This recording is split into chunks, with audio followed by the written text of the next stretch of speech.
Hello everybody and welcome back to Kerbal Space Program, where last episode we blasted off this trip to Gilly, and we are going to need to prepare for that, of course.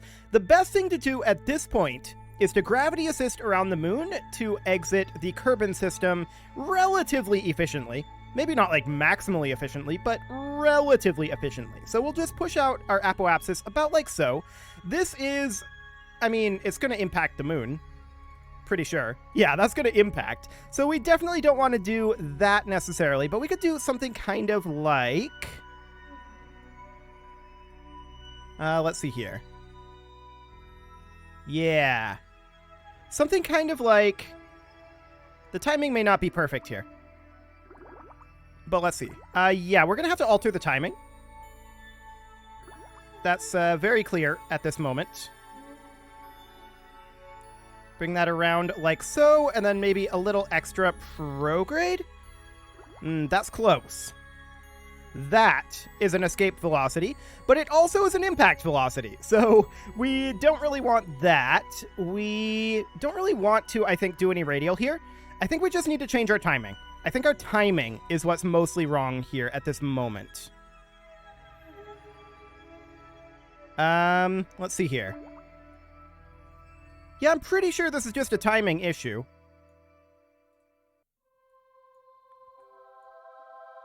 Awkward.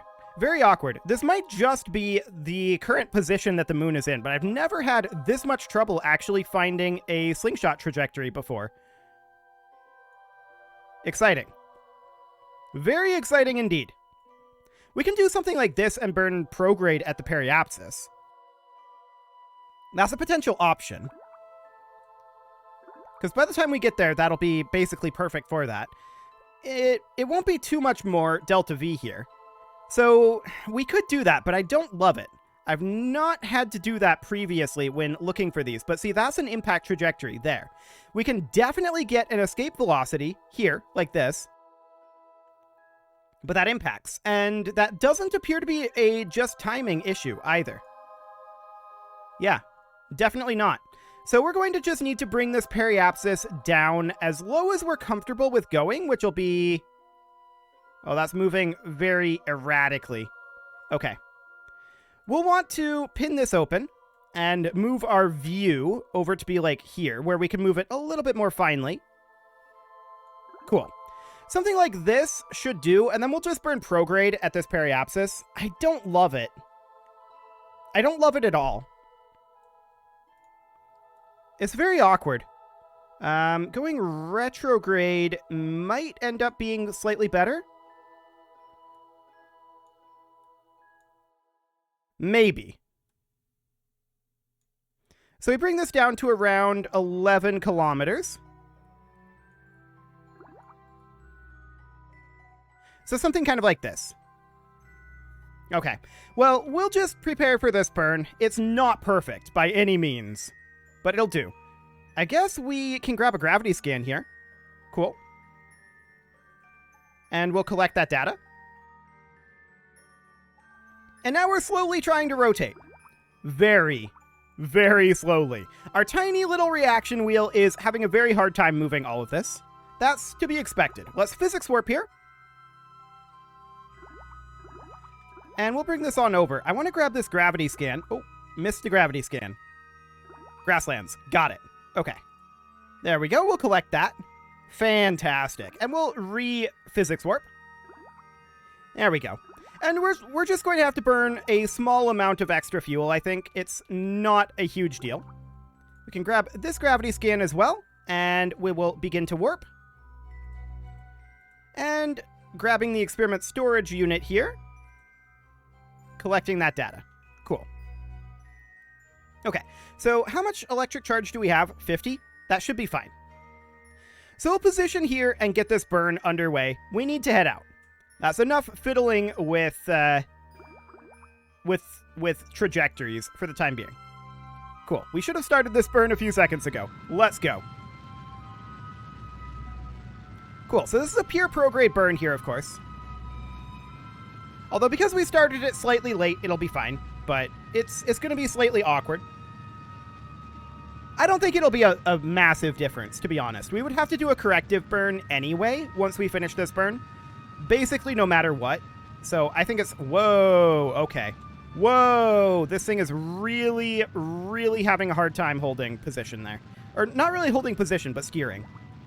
Okay, we ditched this, though, and that'll make things a lot easier for us. Yes. This is definitely a lot easier. Cool. So we'll just position about here and finish up this burn. Burn time is going to be done in about 5 seconds. 3, 2, 1, and we'll call that good enough. So, this is an impact trajectory. I'm not shocked about that.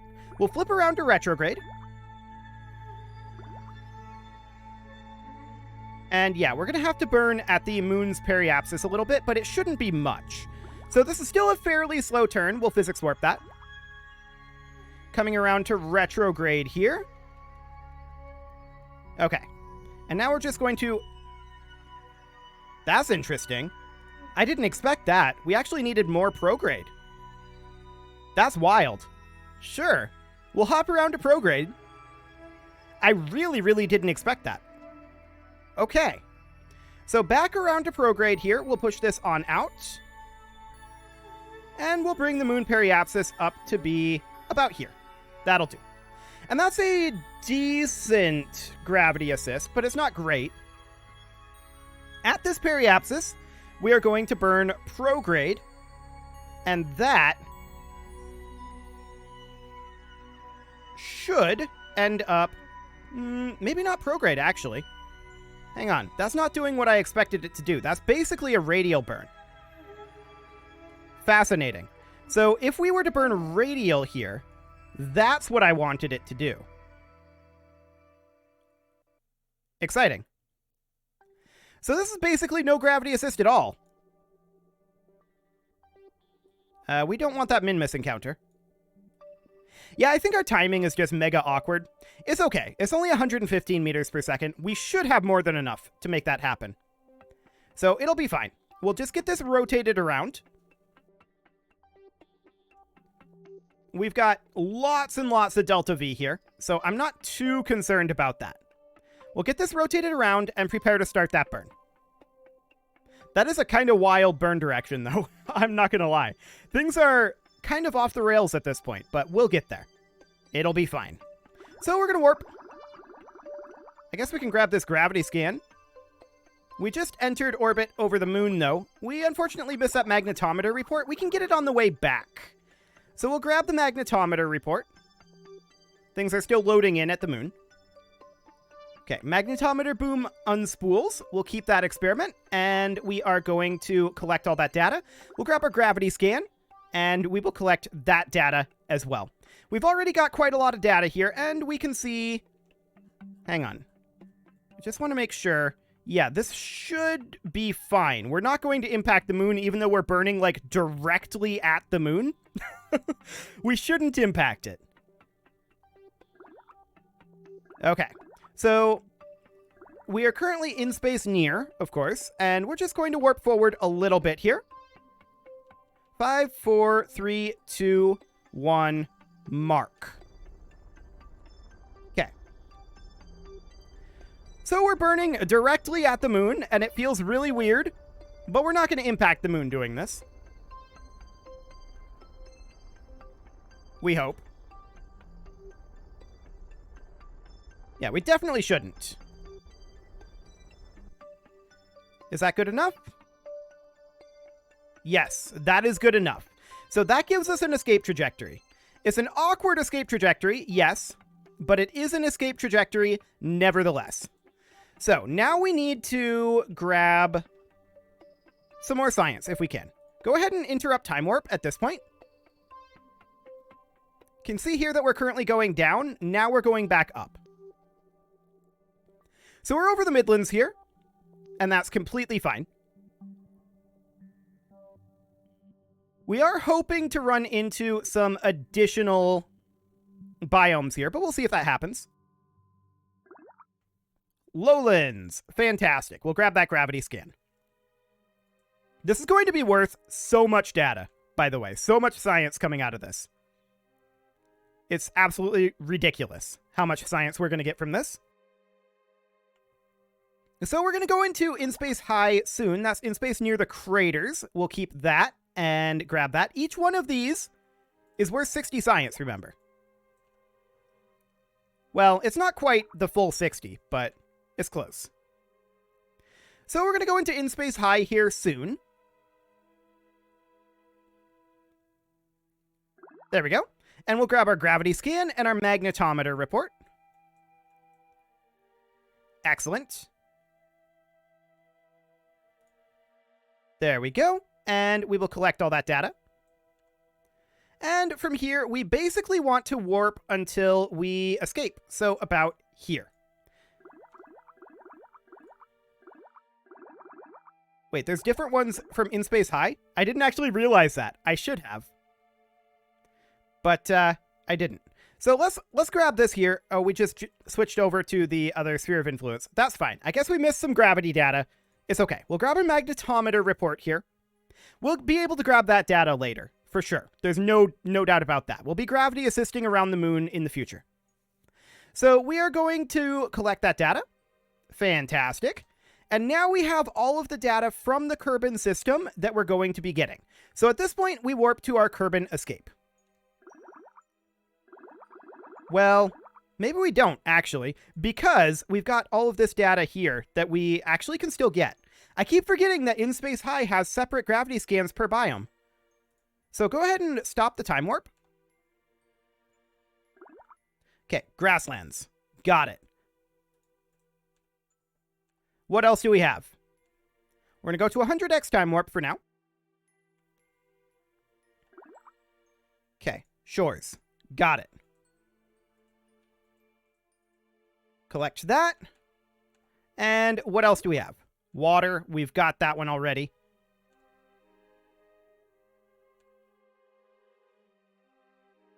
Let's see here. That's shores. We'll go to 1,000. Grasslands. We've got it. Highlands. Cool. Okay, we'll collect that. And we'll dip back up to 1,000. Mountains. Got it. We'll collect that. Highlands we've got. Grasslands we've got. Water we have. Shores. Deserts. Cool.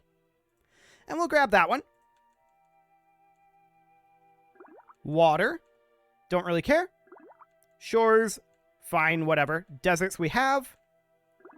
Mountains. Deserts. Highlands. I think we've pretty much got everything that we're going to have.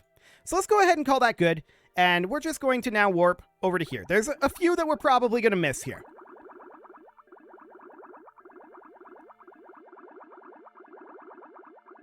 Actually, we haven't thus far. I'm just watching this. It's kind of hilarious. Okay, I'm going to turn off that audio alert. That's kind of annoying. There we go. We also got some screen messages here, which means that we also got our surface-deployed mystery goo observations from the surface of the moon, and science data from surface of the moon, and some ion collector data as well. So we got a lot of science, just passively. We knew that was coming. I did see that we finally missed a gravity scan here, but to be honest, I don't really care. It's fine. So we are currently going to be jumping over into our Kerbal escape here, which will be in about 5 minutes. 1 minute. And there we go. We're now in space high over the sun. Beautiful. So that gives us... Oh, we got our mystery goo observations data from the surface of Minmus. Cool. We've entered orbit of the sun. And now we can grab all of this data. So we should definitely do so. We'll grab the atmospheric pressure scan, mystery goo, gravity, material study, magnetometer report. It'll take a little bit for some of those to pop up here. So that's fine. We'll go ahead and keep those experiments, and then we'll have Bob EVA. And at this point, Bob is going to grab his EVA report. We're going to extend this ladder, and we can still see Kerbal and Moon in the background over here. Cool. And we're going to hop down over here, open up our service bay, and we're looking to collect our data from our Mystery Goo and our Science Junior, and then we'll restore them. Now we don't have anywhere else. Actually, we do have other places to store this data. What am I talking about? Apparently we don't quite go all the way in here. I guess that's fine, though. It doesn't really matter. We can just go like that. We can board, and then we can collect that from here. Cool. And then we grab our material, or our Mystery Goo observation again. I'm not going to grab the gravity scan again here, but the material study we definitely can grab again. Well, we could grab the gravity scan and store that in our capsule, I suppose. And then Bob EVAs. And we head on down here. We would, of course, collect the data from our Science Junior, open our Science Bay. We collect the data from our Mystery Goo containment unit, and restore both of these. And then our negative gravioli detector, we would take that data. So we close that, and we head up here, and that data gets stored in the actual module here. Okay. Whoa! Kraken! We krakened! Can we unkraken? I'm attempting to unkraken us right now.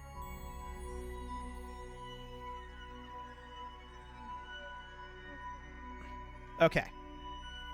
Okay, we unkrakened. Fantastic. The dekrakening has occurred. We're now going to need to slow down a wee bit here. Cool. Got it under control. That was quite the Kraken. Good thing that we didn't destroy our solar panel on the way out.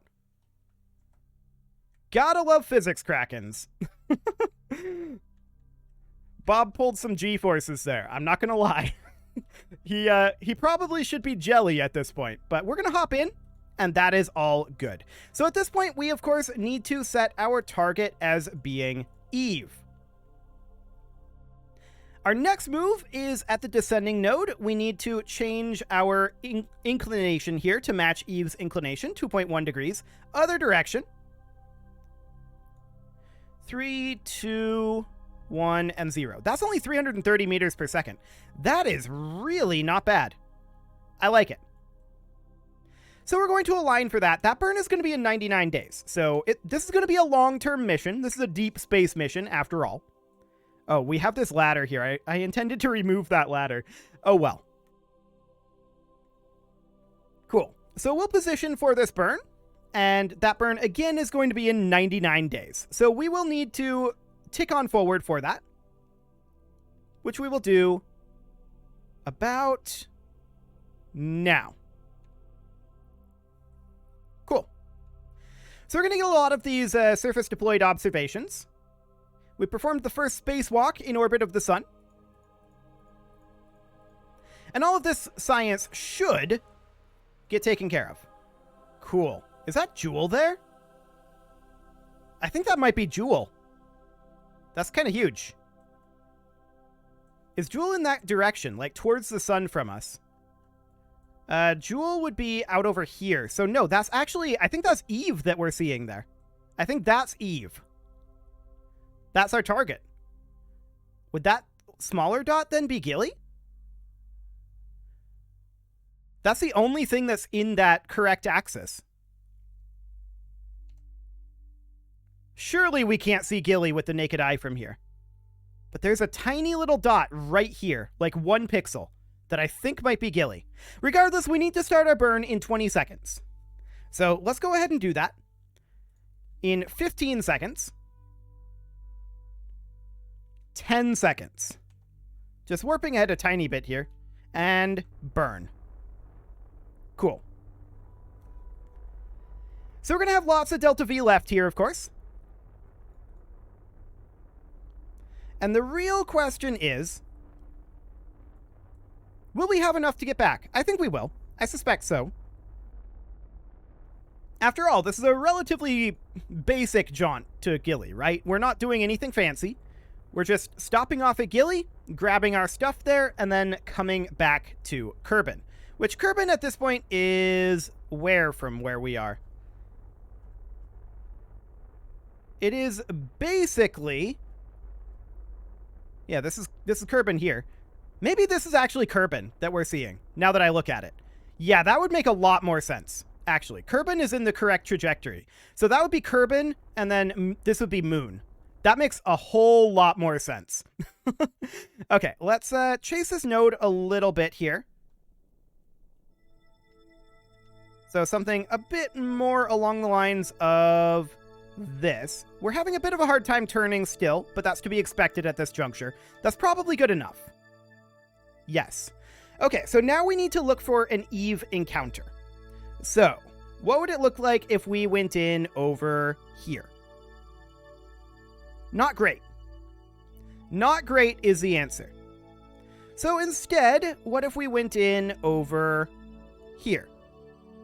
We still need to delay this a little bit. So instead, it would be over... Ah, yes. This is looking approximately correct. Okay, so now we go into Eve. Focus view. There you go. And let's take a quick look at where Gilly is in relation to Eve. Apparently we have to load that up, but that's fine. So our inclination is definitely off. I highly doubt that we're going to get a Gilly encounter right away. So what that generally means is that we want a minimal Eve encounter. So let's think about backing this off. I don't want radial burns. I wanted to be working on... No, give me that back. There we go. I wanted to be working on prograde. Cool. Well, this is actually increasing our amount of burn. So if we come in this direction, this is actually prograde with Gilly. We were coming in retrograde, and we don't want to come in retrograde. That would add in a bunch of extra delta V that we don't want. So we would just get a minimal orbit like this, and then we'd just match inclination with Gilly. Well, we'd circularize, do a match inclinations, and then land on Gilly the way that we have in the past. So that would be the idea. Let's get in position for that burn. That burn is going to be in 289 days. So, I mean, that's a while, for sure. Let's get lined up a little bit more accurately here.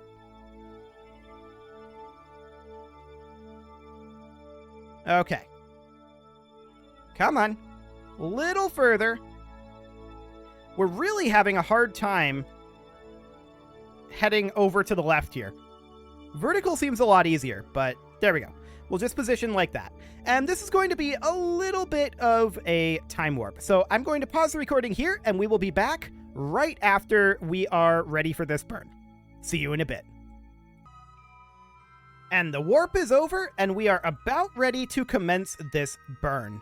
Fantastic. So this is, of course, going to be... What is this? A pure retrograde burn? Hang on. I want to select the actual maneuver here. Maneuver editor, yeah, pure retrograde. So we're just going to lock onto retrograde. And we're going to warp forward a little bit here. And we'll commence this burn in about 10 seconds.